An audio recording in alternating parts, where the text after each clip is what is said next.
Aya, tuwashe kwa ajili ya vipaji vyetu. Hapa tunawasha,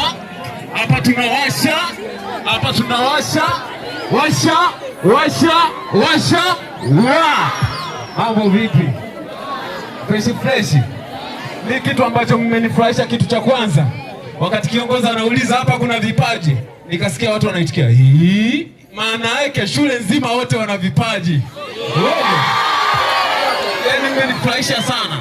Sasa kulingana na muda, tumekuja hapa kwa jambo moja kama alivyoeleza kiongozi, lakini pia mimi nipo katika upande wa uigizaji, kwamba waigizaji wote ambao wanapatikana Mihama, wote wale ambao wataonyesha uwezo mkubwa, tutaenda nao kwenye kazi zote zilizotajwa na kiongozi. Naitwa Sadat Saidi.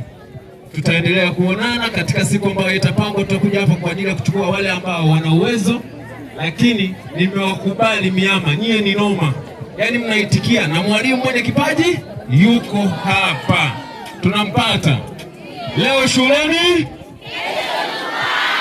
hapa sijasikia. Leo shuleni, kesho jukwani. Washa. Asanteni sana.